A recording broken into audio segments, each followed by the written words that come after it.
또 너희는 기도할 때에 외식하는 자와 같이 하지 말라. 그들은 사람에게 보이려고 회당과 큰 거리 어귀에 서서 기도하기를 좋아하느니라. 내가 진실로 너희에게 이르노니 그들은 자기 상을 이미 받았느니라. 너는 기도할 때에 내 골방에 들어가 문을 닫고 은밀한 중에 계신 내 아버지께 기도하라. 은밀한 중에 보시는 내 아버지께서 갚으시리라. 또 기도할 때에 이방인과 같이 중언부언하지 말라. 그들은 말을 많이 하여야 들으실 줄 생각하느니라. 그러므로 그들을 본받지 말라.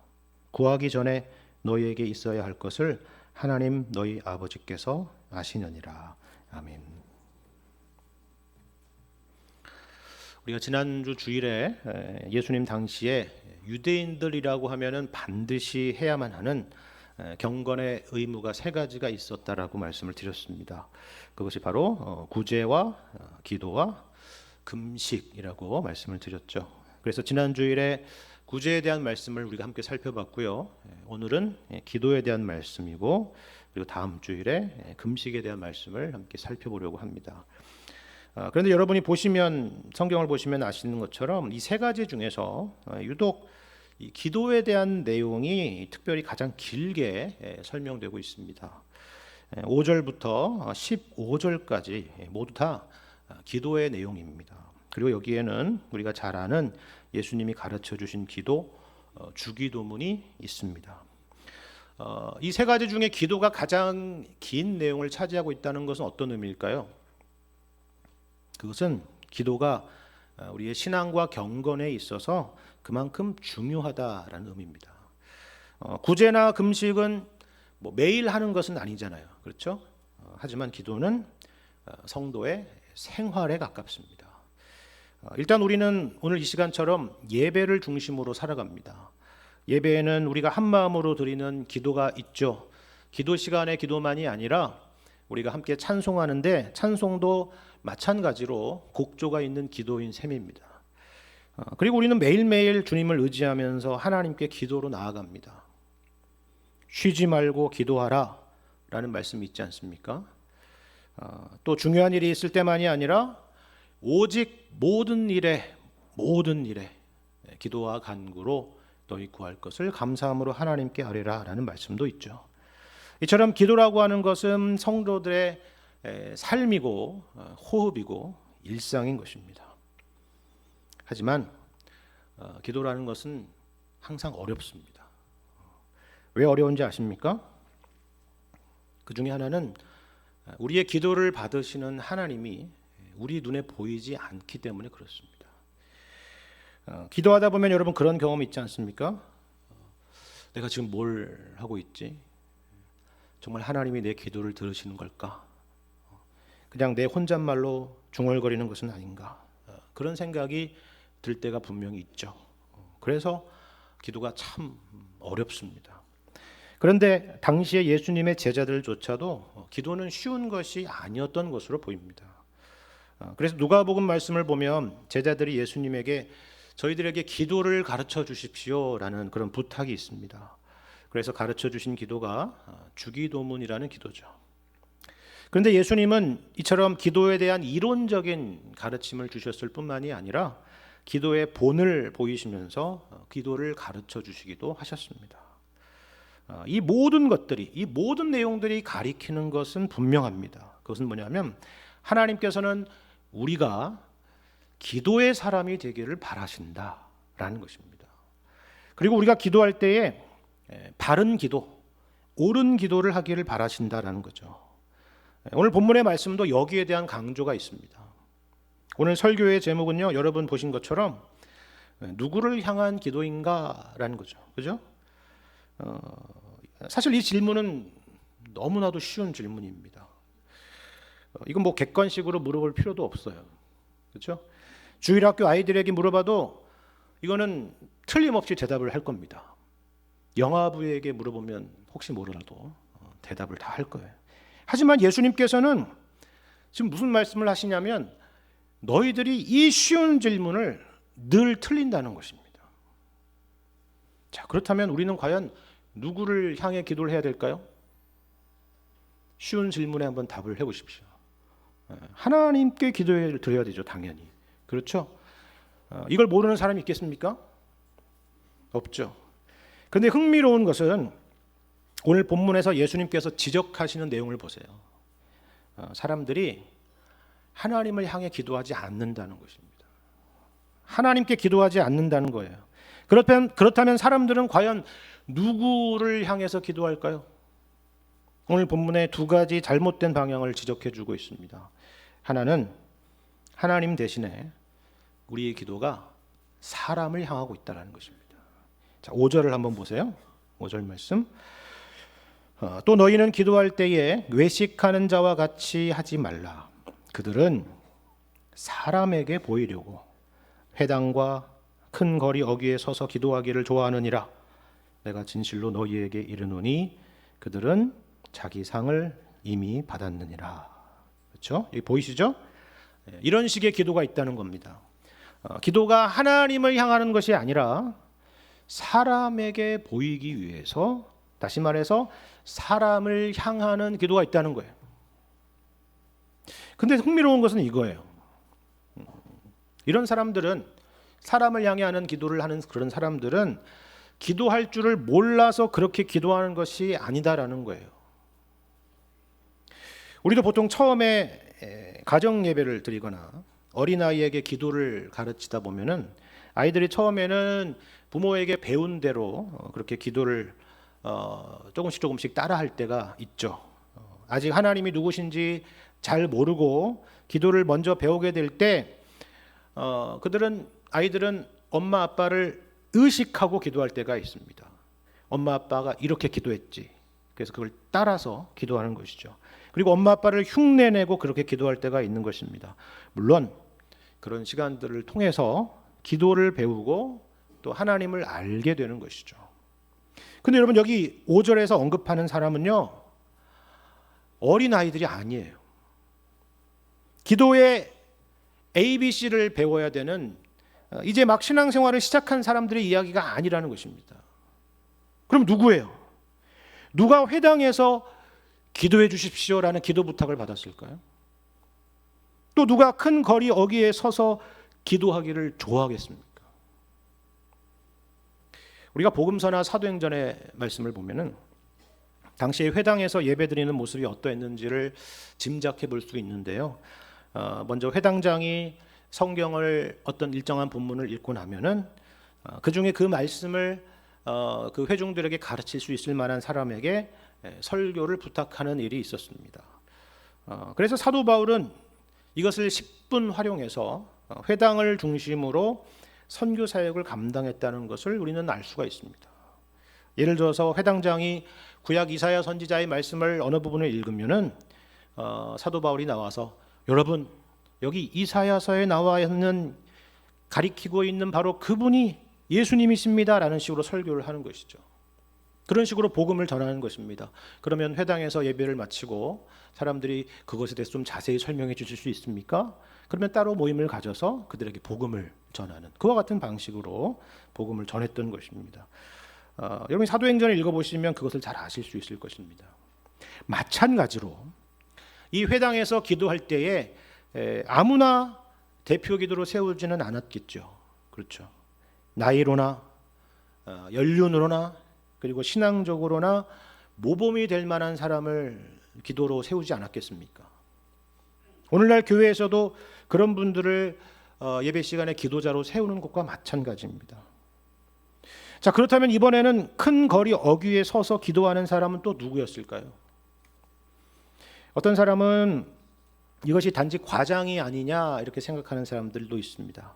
왜냐하면 큰 거리 어귀에 서서 기도하는 것이 당시에 이렇게 흔히 행해지는 일같이 보이지는 않았기 때문인데요. 반면에 요아킴 예레미야스라고 하는 20세기의 독일의 신약학자는 이렇게 말합니다.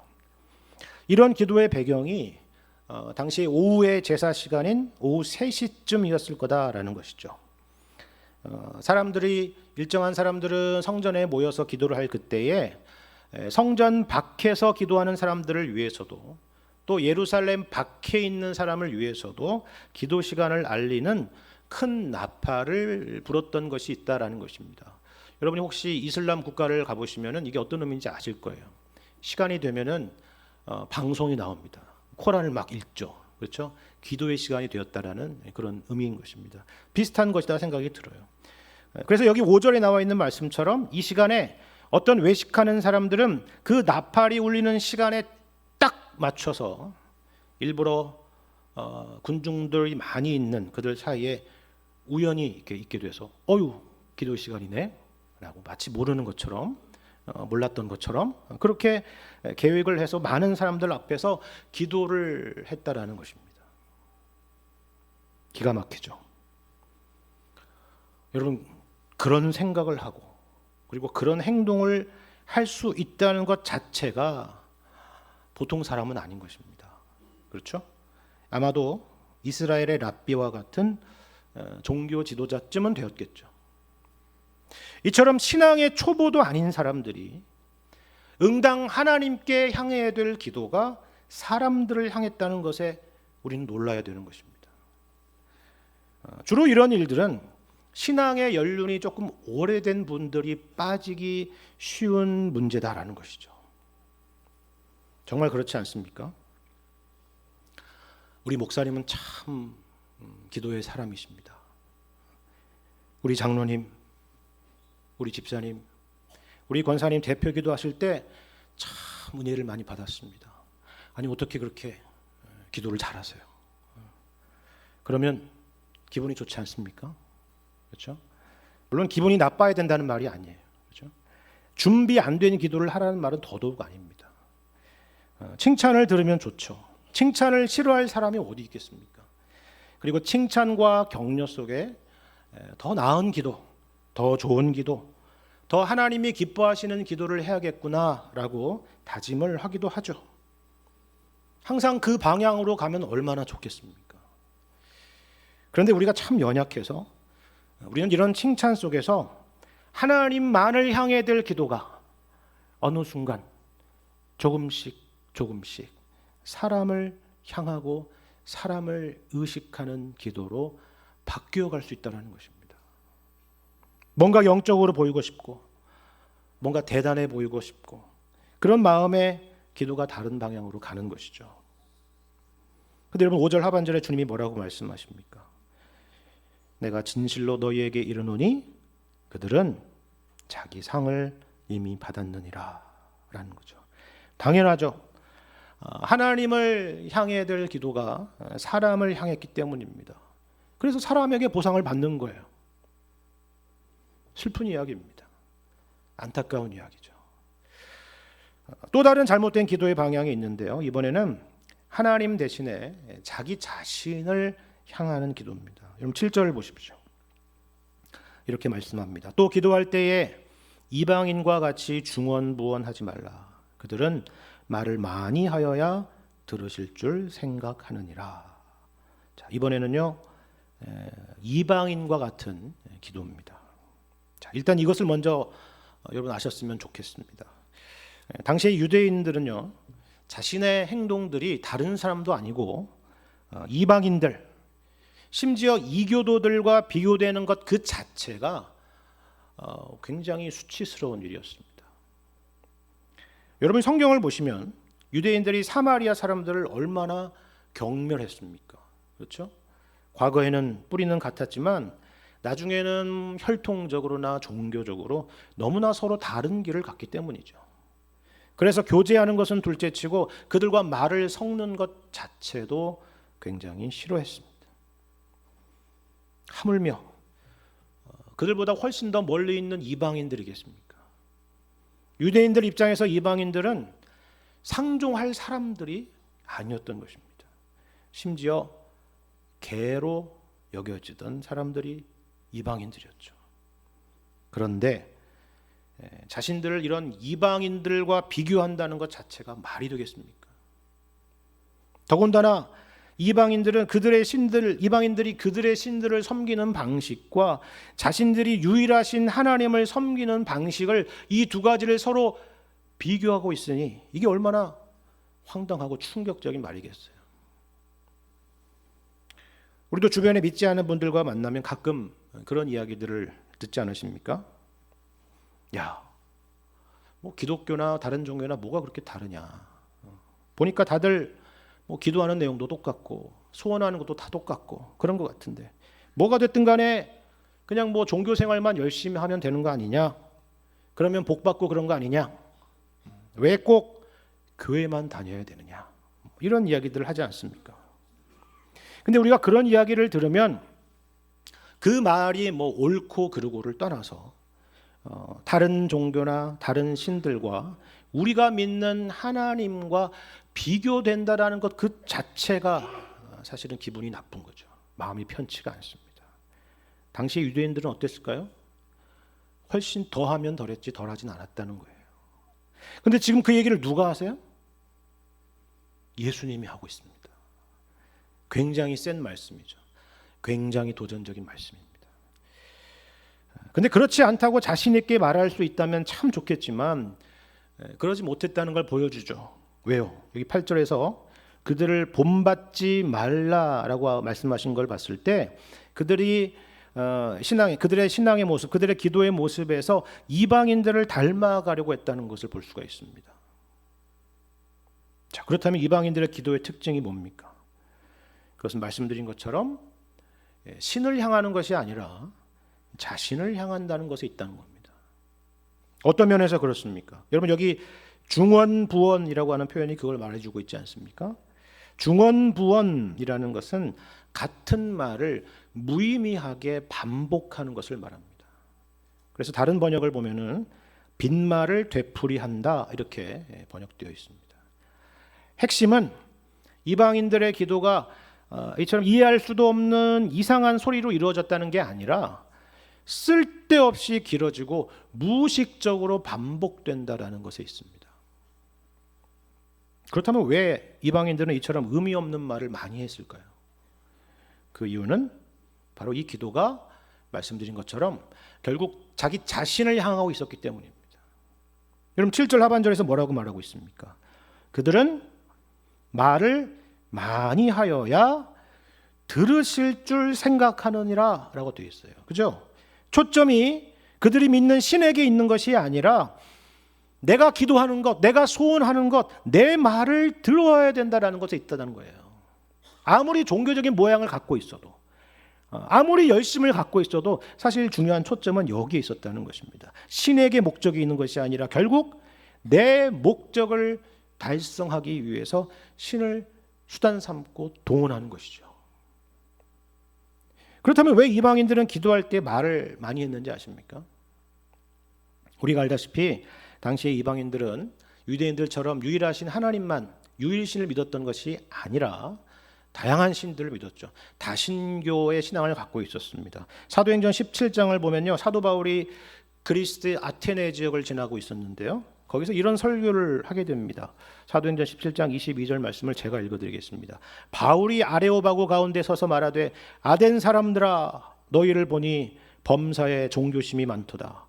내가 두루 다니며 너희가 위하는 것들을 보다가 알지 못하는 신에게 라고 새긴 단도 보았으니 그런즉 너희가 알지 못하고 위하는 그것을 내가 너희에게 알게 하리라 라고 말해요. 무슨 말입니까?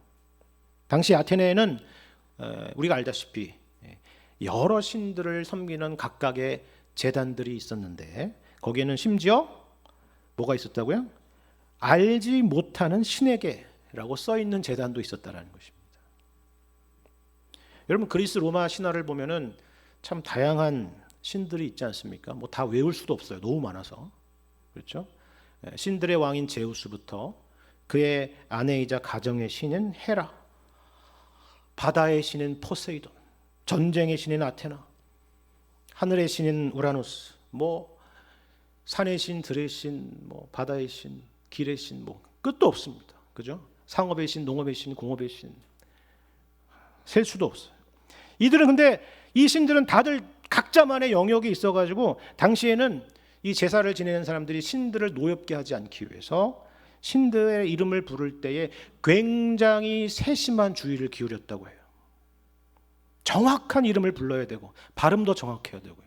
그게 남자 신인지 여자 신인지도 똑바로 해야 되고 또 각 신들에 해당되는 정말 긴 수식어들, 거기다가 여기 우리 사도행전 말씀 방금 본 것처럼 혹시나 거기에는 알지 못하는 신들도 있지 않겠습니까? 그러니까 이런 신들도 놓치지 않기 위해서 이런 신들을 포괄하는 어떤 그런 포괄적인 표현들까지.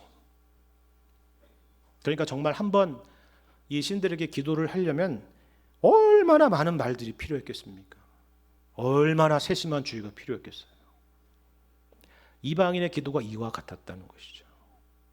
그런데 이렇게 세심한 주의를 기울이는 이유는 정작 그들이 믿는 신들 자체에 있는 것이 아니라 자기의 기도를 들어달라는 거. 우리가 이렇게 지극정성을 다할 테니까 내 소원을 들어달라는 것. 거기에 있었다라는 것입니다.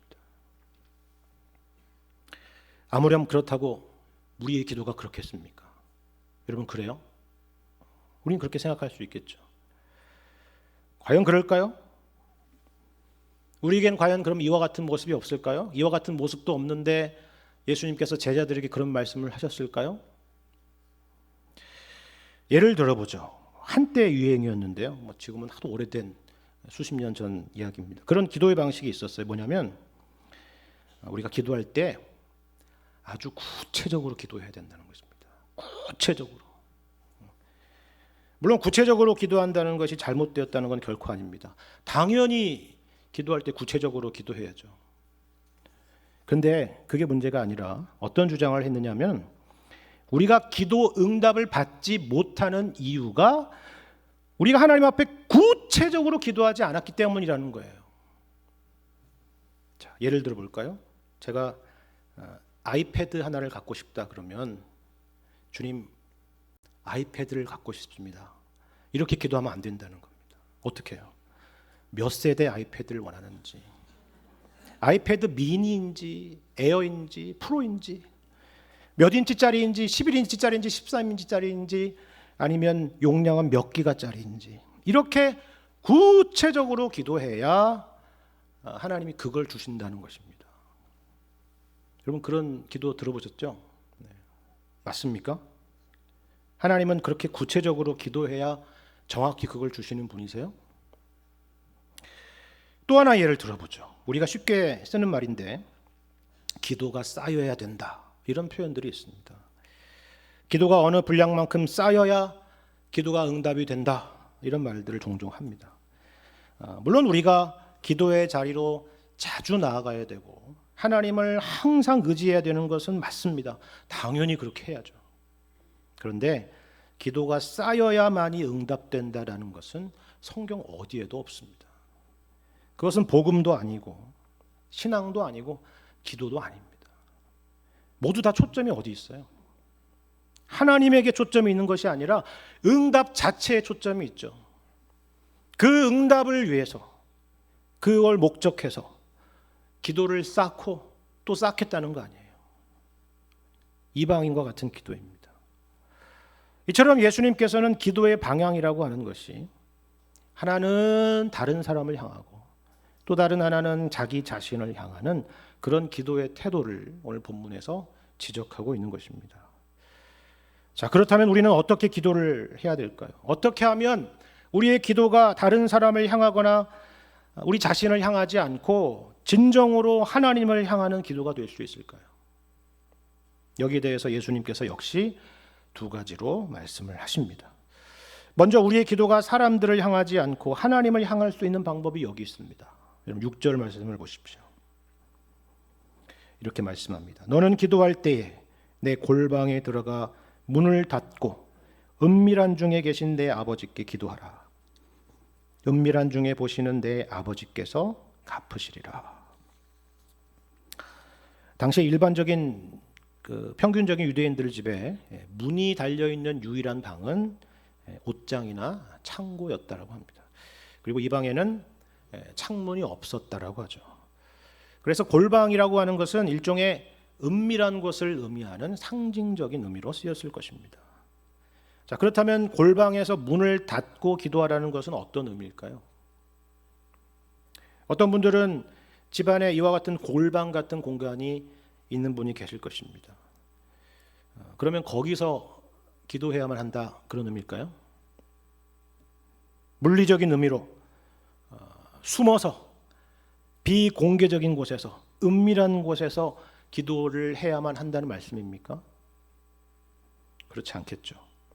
만약에 우리 모두가 그런 물리적이고 장소적인 의미로 골방에서 기도를 해야 된다라고 한다면은 우리는 오늘 드린 대표 기도도 없어져야 될 것이고, 가정 예배나 모든 기도의 모임 같은 그런 기도도 없어야 될 것입니다. 그런 의미가 아닙니다. 이 말씀은 기도의 장소가 어디가 되어야 되는지, 우리가 어떤 자세를 취하여서 기도를 드려야 되는지, 예를 들면 엎드려서 기도해야 되는지, 무릎 꿇고 기도해야 되는지, 서서 기도해야 되는지, 그걸 가르쳐 주시는 말씀이 아닙니다. 예수님이 지적하시는 것은 기도의 형태가 아니라 기도의 동기에 대한 것입니다. 사람을 의식하고 있는지 하나님을 의식하고 있는지에 대한 말씀이죠. 여러분 6절을 다시 한번 잘 보십시오. 여기서 왜 골방을 언급하는지를 보세요. 여러분 골방이 어떤 거예요? 이 골방은 하나님이 임재하신다라고 하는 성전은 분명히 아니죠. 그리고 많은 사람들이 모이는 회당이나 큰 거리도 아닙니다. 그런데 이 골방에 누가 계신다는 거예요? 하나님이 거기에 계신다라는 겁니다. 놀라운 말씀이죠. 그래서 그러면서 하나님에 대하여 뭐라고 말씀해요? 여기 6절에 은밀한 중에 계시는 내 아버지. 그렇죠. 또 뭐라고 그래요? 은밀한 중에 보시는 내 아버지라는 것입니다. 무슨 말이에요? 여기에는 없겠지, 여기에는 안 계시겠지. 아니요, 바로 거기에 계시는 하나님이시다라는 겁니다. 거기에 계시고 거기서 우리를 보시는 하나님이시다라는 겁니다. 여러분 물론 이 말씀은 우리를 두렵게 하거나 겁주시라는 말씀이 아닙니다. 하나님이 CCTV라는 말씀이 아니에요. 오히려 그 반대죠. 우리의 기도를 격려하시고 깨우치려고 하시는 것입니다. 여러분 생각해 보세요. 그렇다면 우리의 골방이라는 곳은 과연 어디겠습니까? 어느 곳이든 골방이겠죠. 지금 이 시간도 골방일 수 있어요. 그렇죠? 운전 중인 차 안도 골방이고, 흔들리는 버스도 골방이고, 사람이 붐비는 지하철도 골방일 수 있습니다. 우리의 직장도 골방이고, 우리가 집안일을 하는 그 모든 시간들도 골방입니다. 왜요? 하나님은 은밀한 중에 계시고 은밀한 중에 보시는 분이시기 때문입니다. 여러분 대단한 기도를 하지 않아도 됩니다. 자비로우시고 은혜로우시며 노하기를 더디하시고 전능하며 전지하신 은혜로우신 하나님 아버지, 꼭 이렇게 기도하지 않아도 돼요. 여러분의 일상의 모든 골방에서 하나님 아버지를 부르는 것입니다. 그리고 진정을 담아서 간구하는 것이죠. 언제 어디서든 하나님은 거기에 계시기 때문입니다. 이처럼 우리가 언제 어디서든 하나님의 임재를 의식한다면, 또한 우리가 그렇게 살아간다면 과연 우리의 기도가 하나님을 사람들을 향할 수 있겠습니까? 그렇지 않겠죠. 물론 우리는 완벽하지 못합니다. 하나님도 향하지만, 하나님만을 향하고 싶지만 사람도 의식되고 할 것입니다. 괜찮습니다. 주님이 우리를 아시기 때문입니다. 그 마음 그대로 하나님께 고백하면 되는 것입니다. 그리고 우리 마음이 온전히 하나님만을 향할 수 있도록 해달라고 간구하는 것이죠. 어떻게 그럴 수 있냐고요? 여러분 여기 6절에서 두 번이나 강조하는 것처럼 하나님은 누구십니까? 우리의 직장 상사도 아니고 우리의 사장님도 아니고 하나님은 우리의 아버지이시기 때문입니다. 여러분 아버지 앞에서는 얼마든지 실수할 수 있지 않습니까? 그렇죠. 다만 언제나 정직함과 진실함을 잃지 않으시기를 바랍니다. 두 번째로는 우리의 기도가 우리 자신을 향하지 않고 하나님을 향할 수 있는 방법에 대한 건데요. 우리가 앞서 7절에서 이방인들의 기도는 중언부언을 하고 말을 많이 한다라고 했죠. 8절에서 예수님은 그들을 본받지 말라라고 말씀하십니다. 그러면서 하시는 말씀이 구하기 전에 너희에게 있어야 할 것을 하나님 너희 아버지께서 아신다라고 말씀을 하시죠. 이건 어떤 의미일까요? 물론 이것은 우리가 기도를 길게 하지 말라거나 반복되는 기도를 하지 말라는 말씀은 아닙니다. 여러분, 복음서에 등장하는 예수님의 기도를 보세요. 예수님은 때때로 밤이 맞도록 아주 길게 기도하지 않으셨습니까? 그리고 항상 기도하고 낭망하지 말 것을 가르치시면서 끈질긴 과부의 비유를 말씀하신 분이 예수님이십니다. 그리고 겟세마네 동산에서 드린 기도는 3번이나 똑같은 내용의 기도를 반복하신 기도였죠. 그러니까 예수님께서 오늘 본문 말씀에서 지적하시는 것은 그와 같은 것이 아니라는 것입니다. 핵심은 길게 하느냐 반복해서 하느냐가 아니라는 거예요. 중요한 것은 어떤 믿음에 근거한 기도냐라는 것입니다. 단순히 긴 기도가 응답을 보장한다라고 하는 잘못된 생각을 가지고 의미 없는 기도를 반복해서는 안 된다라는 것입니다. 그럼 8절 말씀에서 가장 중요한 게 뭔지 아십니까? 그것은 하나님께서 우리의 아버지이시고 우리의 모든 필요를 아신다라는 사실입니다. 여러분, 필요를 아신다는 게 무슨 말이에요? 우리의 생각을 다 아신다는 게 무슨 말입니까? 우리가 말하지 않아도 다 아신다는 것은 하나님은 전능하시고 전지하신 하나님이시다라는 말씀이죠. 그런데 그 전능하신 하나님이 누구시라고요? 하나님 너희 아버지라는 것입니다. 여러분, 육신의 부모는 제 아무리 능력이 많아도 모든 것을 알고 모든 것을 할 수 있지 못합니다. 또한 사람들이 믿는 여러 신들은 어떻습니까? 대단한 능력을 가지고 있어서 사람들을 두렵게 할 수 있을지는 몰라도 아버지가 되지는 못하겠죠.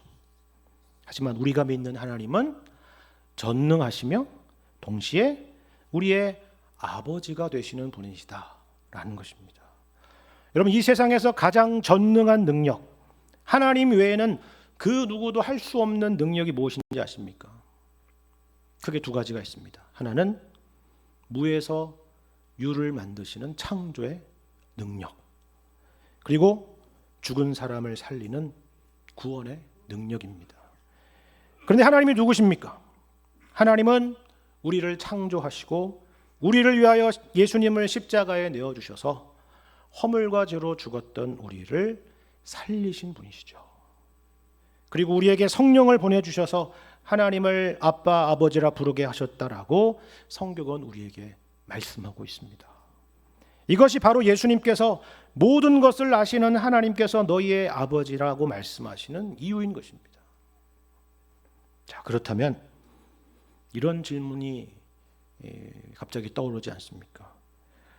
하나님께서 우리의 모든 필요를 아신다면 굳이 왜 기도를 할 필요가 있습니까? 그렇죠. 그런 생각이 드시죠? 맞습니다. 그런데 바로 여기에 오늘 기도에 대한 교훈의 가장 중요한 핵심이 담겨 있습니다. 하나님이 모든 것을 다 아신다면 우리가 왜 기도를 할 필요가 있습니까? 라는 이와 같은 식의 질문이 있다는 것이 여러분 뭘 의미하는지 아십니까? 그것은 여전히 우리의 기도의 초점이 하나님이 아니라 기도 자체, 응답 자체에 있다는 것을 보여주는 것입니다. 여러분, 우리와 하나님과의 관계가 그런 관계인가요? 기도할 것이 있으면 유지되고 기도할 것이 없으면 끝나는 그런 관계입니까? 아버지와 자녀의 관계라는 것이 그런 관계예요? 당연히 아니겠죠. 기도가 뭐라고요? 여러분, 오늘 설교 제목을 다시 한번 떠올려 보시길 바랍니다. 누구를 향한 기도입니까? 기도라고 하는 것은 다른 사람을 향하는 것도 아니고 우리 자신을 향하는 것도 아니고 바로 하나님을 향하는 기도라는 사실입니다. 하나님이 우리의 아버지이신 것을 기억하는 것입니다. 우리가 이것을 기억한다면 우리의 기도는 분명히 새로워질 것입니다. 예수님의 말씀과 같이 너희가 내 안에 거하고 내 말이 너희 안에 거하면 무엇이든지 원하는 대로 구하라 그리하면 이루리라 라고 하신 이 말씀이 무슨 말씀인지 깨닫게 될 것입니다. 저와 여러분의 기도가 언제 어디서나 오직 우리의 아버지 되시는 하나님만을 향하실 수 있기를 우리 주님의 이름으로 간절히 축원합니다.